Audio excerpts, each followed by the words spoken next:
Bonjour et bienvenue pour une nouvelle édition de notre émission Échange sur mesure, émission dédiée aux professionnels de l'épargne et aux produits structurés. Aujourd'hui, j'ai le plaisir d'accueillir une nouvelle invitée, Marine Abiad. Bonjour Marine. Bonjour Clément. Alors Marine, tu es partenaire et responsable de toute la section Action en France chez Goldman Sachs. Est-ce que tu peux nous raconter un peu ton parcours et ce qui t'a amené aujourd'hui à occuper ce niveau de responsabilité dans une grande banque mondiale? Alors écoute, je crois que je vais remonter à très loin. Je pense que la chose qui a eu le plus gros impact dans ma vie et donc dans ma carrière professionnelle, c'est le fait que ma maman ne travaillait pas. Et donc dès toute petite, j'ai su que je voulais être indépendante et avoir une carrière professionnelle. Alors du coup, si on part de ce postulat-là, qu'est-ce qui t'a amené aujourd'hui à atteindre ce niveau de responsabilité dans une des plus grandes banques du monde?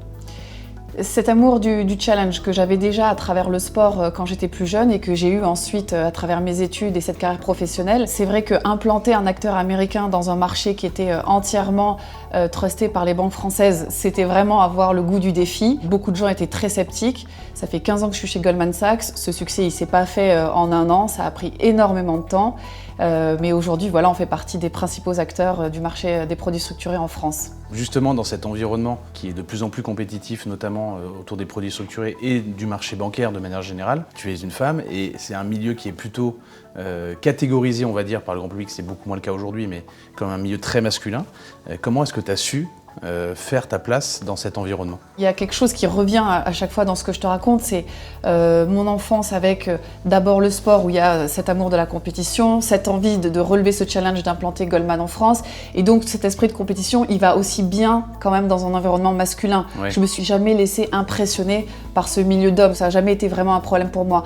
En revanche, je comprends que ça puisse l'être pour d'autres, et donc j'espère que maintenant je vais pouvoir aider ces femmes à montrer que c'est possible. Alors on va parler des produits structurés, puisque c'est le centre du débat aujourd'hui. Quelle grande tendance tu as observé sur les dernières années, toi qui as commencé, on va dire, la genèse de l'activité de la banque en France? Quelle grande tendance tu as observé sur les 10 dernières années sur la classe d'actifs? Une augmentation des volumes impressionnante, une réglementation qui s'est renforcée, une simplification des produits et une augmentation de la protection en capital des produits. Donc je pense qu'on est sur un marché, une classe d'actifs qui est maintenant assez mature, très bien encadrée. L'AMF a fait un énorme travail sur la simplification des produits avec un nombre de mécanismes. C'est aussi une industrie qui est largement encadrée par les assureurs, ce qui donne énormément de confiance. Aujourd'hui, le produit structuré, il répond finalement à tous les scénarios, à tous les besoins des clients. La classe d'actifs, elle est tellement large qu'elle est aussi parfois compliquée à naviguer. Mais depuis 10 ans, par exemple, que toi et moi, on travaille ensemble, je pense qu'on a tellement gagné en compréhension, en maturité, qu'on a maintenant des vraies vues long terme où on est capable de conseiller nos clients en fonction de tous les scénarios. Alors justement, tu parles de la relation qu'on a avec Goldman Sachs depuis bientôt 10 ans. C'est aujourd'hui un émetteur central chez nous. Quelle vision tu as de ces différents acteurs sur le marché? Quelle est leur différence et comment est construite aujourd'hui la distribution de ces produits-là sur le marché français? Ce que je constate dans une équipe comme celle d'Irbis, c'est que c'est une équipe composée de professionnels qui sont dans cette industrie depuis très longtemps. Donc qui ont une vraie culture des produits financiers, une vraie compréhension, une vraie vue à long terme. Donc ils ne vont pas être prisonniers de l'effet de mode du produit du moment, mais ils vont avoir une vraie vue stratégique en fonction du profil de leurs clients. Ils ont une vraie compréhension du portefeuille des clients, ils ont une vue holistique et ils vont être capables de dire à quel moment il faut rajouter de la protection dans un client qui est déjà très exposé, ou capable de dire non, là il faut aller chercher un peu plus de rendement sur un client qui a déjà beaucoup de protection dans son portefeuille. Et de manière générale, sur le monde de l'épargne en France, quelle tendance tu as observé autour des produits structurés? Aujourd'hui, le patrimoine des Français, il est composé de quoi? Il est composé d'IMO, de livret A, de fonds en euros.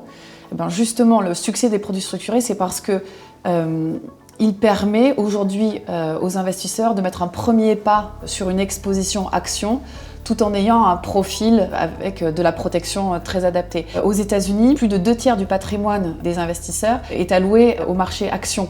Ils gèrent eux-mêmes leur épargne, donc il y a cette culture du produit financier qui est très forte par rapport à nous.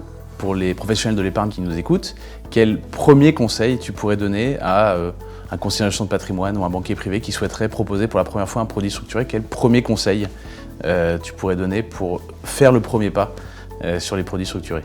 Je pense qu'aujourd'hui, la clé, c'est de pouvoir se reposer sur des acteurs qui ont de l'expérience, comme Irbis, qui ont connu plusieurs cycles, plusieurs crises, en commençant par des produits très simples, avec beaucoup de protection. Cette année, c'est ce qu'on voit, il y a une grande tendance vers des produits de taux, avec de la protection en capital, et ça permet à des clients qui n'avaient jamais fait de produits structurés de faire un premier pas.